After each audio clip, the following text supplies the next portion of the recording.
Evet, herkese tekrar selamlar. Yeni bir video ile karşınızdayız. Yüksek potansiyelli hisse senedi ve yüksek potansiyelli altcoin video serimize devam ediyoruz. Birkaç videodur hisse senedi videosu çekiyoruz. Bu da aynı şekilde bir hisse senedi videosu olacak. Sebebi ise bazı formasyonlar veriyoruz size yaptığımız analizlerde. Formasyonlar tamamlanınca veya önemli seviyeler gelince tekrar aynı hissenin videosunu çekiyoruz ki sizi bilgilendirelim. Bunda da aynı şekilde bu hissede de verdiğimiz önemli bir seviye vardı. O seviye geldi. Bundan sonra nasıl bir hareket beklenir? Ve potansiyelini aynı şekilde sizinle paylaşmak adına videoyu tekrar çekmiş olacağız. Tabi bundan sonra altcoin videosu da çekeceğiz sizin için. Tabi her zaman ne diyoruz? Yatırım tavsiyesi olmadan, al sat tut tavsiyesi olmadan sadece teknik analiz ışığında ve teknik analizin bize sağladığı verilerle, öngörülerimizle ve tecrübelerimizle paylaşıyoruz bu videoları.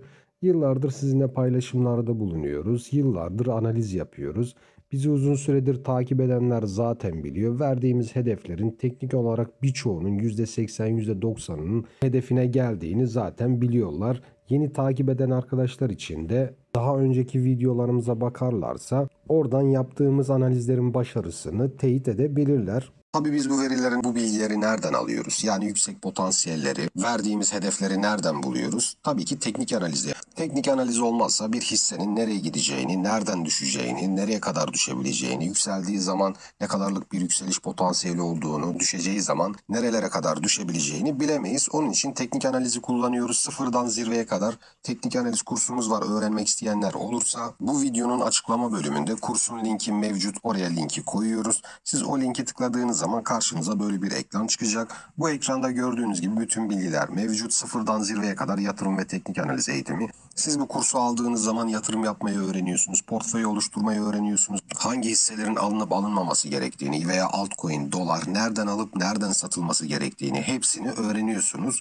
Dolayısıyla bu işlerde profesyonel oluyorsunuz. Onun için benden veya başkasından mutlaka teknik analiz öğrenmenizi her zaman size tavsiye ediyorum. Bizden almak isterseniz de dediğim gibi videonun açıklama bölümüne kursun linkini koyacağım. 1300 TL'den 500 TL'ye indirdik. Satın almak isteyenler bilgisayar üzerinden almak üzere satın alabilirler. Bilgisayar üzerinden satın aldığınız zaman vergi daha az oluyor. Onun için oradan almanız benim için daha iyi. Siz gene aynı şekilde ücret neyse onu ödüyorsunuz. Ve bu tür videoların devamı için kanalımıza abone olmayı unutmayın. Çoğunuz videolara abone olmadan izliyorsunuz. Sizden ricam birkaç saniyenizi ayırıp abone olun. Siz abone olurken de ben de hemen analizime başlıyorum.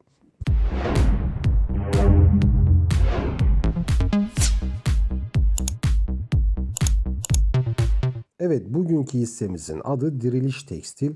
Yani borsa kodu DIRİT. Zaten her zaman ne diyoruz? Sol üst köşede şirketin adı yazar ve sol alt köşede de hissenin borsa kodu yazıyor. Görüyorsunuz aşağıda kırmızı bir ikon var. Onun yanında hemen DIRİT yazıyor. Yani Diriliş Tekstil'in borsa kodu. Şimdi daha önce birkaç defa analizini yapmıştık. Biz analizini yaptığımız zaman hisse şuralarda gidip geliyordu. Nitekim burada aylarca zaman geçirdi. Fakat ekstrem bir durum var şu an. Onu sizinle paylaşacağız. Bir hareketlilik var, bir düzelme var.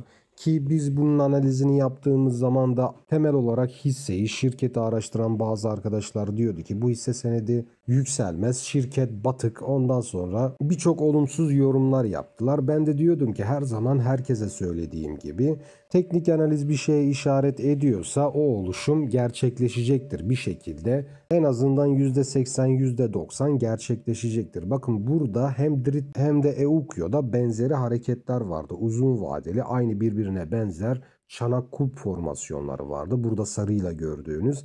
Aynı hareket EUKYO hissesinde de oldu ve bunda da oldu. Nihayet çanak kulp formasyonumuz tamamlandı ve tamamlandığından dolayı da sizinle paylaşmak istedik videosunu. Tabi her zaman söylediğimiz gibi videoyu mutlaka sonuna kadar izleyin ki analizi tümüyle anlamış olun. Yoksa gidip yanlış hareketler yapabilirsiniz. Şimdi ne dedik? Burada bir çanak kulp formasyon ihtimali vardı daha önceleri. O zamanlar 7 TL, 8 TL hatta 6 TL civarlarında gidip geliyordu, oyalanıyordu, bir şeyler bekliyordu. Nitekim baktığımızda temelinde de bir düzelmeler var ki biraz önce de söyledik biz. teknik analiz bir şeylerin düzeleceğini söylüyorsa %80, %90 düzelecektir. Nitekim bunda da aynı şekilde oldu. Eukio'da da aynı şekilde oldu. Eukio'da da Dirit'te de benzeri hareketler oldu. Şirkette ufak da olsa bazı düzelmeler oldu ve teknik hedefler geldi. Daha doğrusu teknik formasyonlar oluştu. Şimdi burada ne var onu sizinle hemen paylaşalım.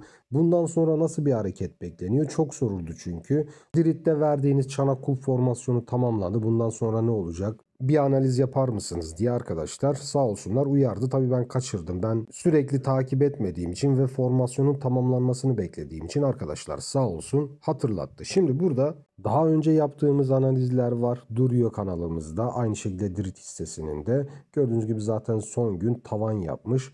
Daha önce verdiğimiz hedefler var. En yüksek hedefleri burada kaldırıyoruz artık. Sadece tek hedefi vereceğiz. Yani çanak kulp formasyonu tamamlandı.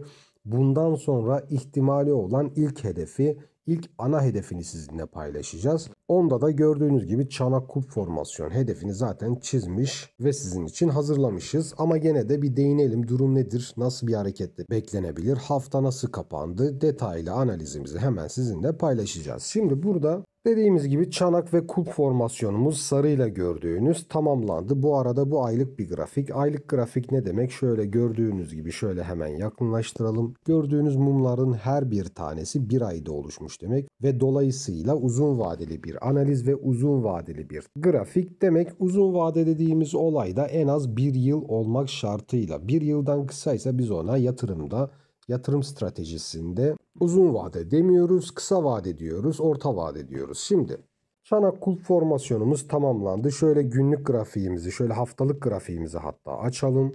Gördüğünüz gibi şöyle hemen hedeflerimizi sizinle paylaşalım.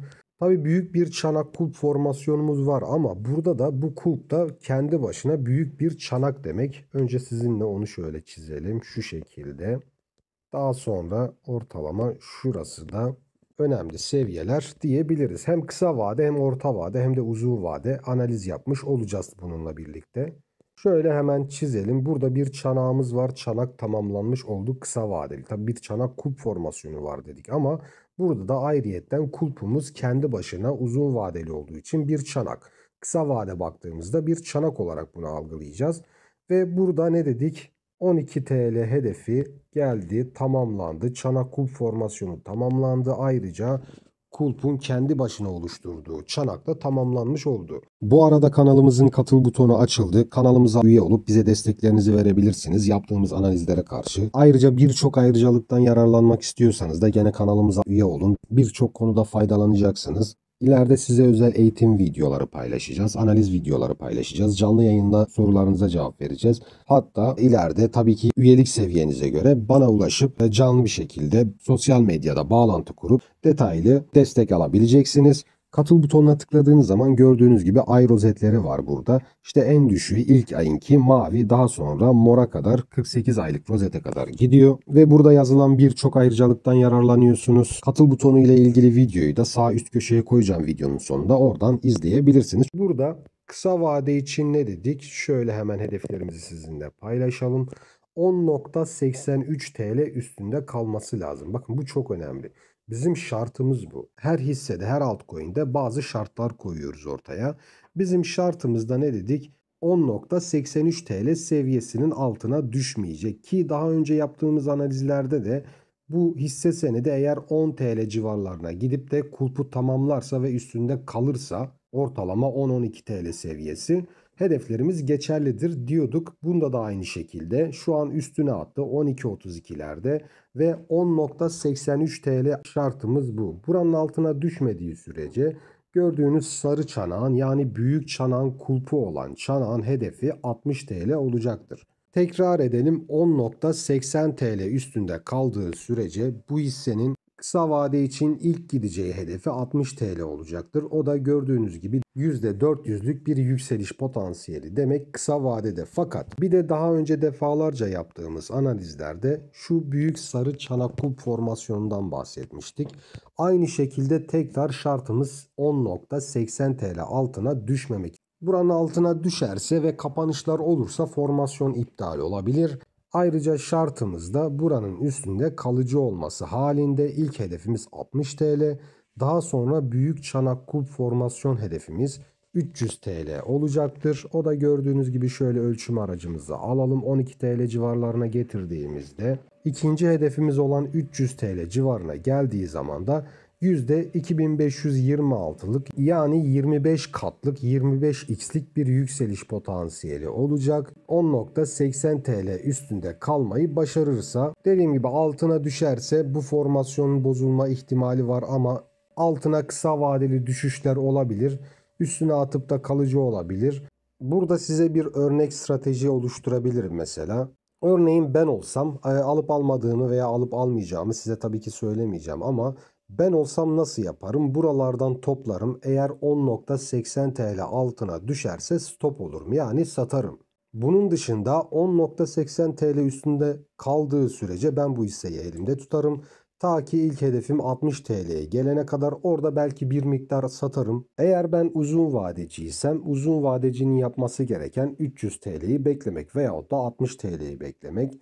Kısa vadecinin yapması gereken zaten 60 TL'ye geldiğinde satmak. Bu kadar basit aslında. 10.80 TL altına düşmediği sürece satmam. 60 TL'ye geldiğinde karımı alırım. Eğer uzun vade bekleyeceksem de 300 TL'ye gidene kadar beklerim. Strateji bu şekilde uygulanmalı. Tabii herkesin kendi stratejisi olmalı. Siz kısa vadeci misiniz, uzun vadeci misiniz? İlk önce ona karar vermeniz lazım. Ona göre yatırım yapacaksınız. Önce bir strateji oluşturacaksınız. Daha sonra o stratejiye sadık kalarak sisteminizi oluşturabilirsiniz. Bu arada elinizdeki hisse senetlerini ve altcoin'leri mutlaka yorum bölümüne yazın. Bu şirket hakkında siz ne düşünüyorsunuz? Veya takip ettiğiniz, aldığınız hisseler vesaire onlar hakkındaki düşüncelerinizi de yorum bölümüne yazabilirsiniz veya da sorabilirsiniz. Analizini yapıp sizinle paylaşabiliriz yorum altına. Ayrıca kanalımızı dostlarınızla, arkadaşlarınızla paylaşıp ailemizin büyümesine katkıda bulunabilirsiniz. Dediğim gibi düşüncelerinizi mutlaka bekliyorum. Söyleyeceklerim bu kadar, sonraki videolarda görüşmek üzere.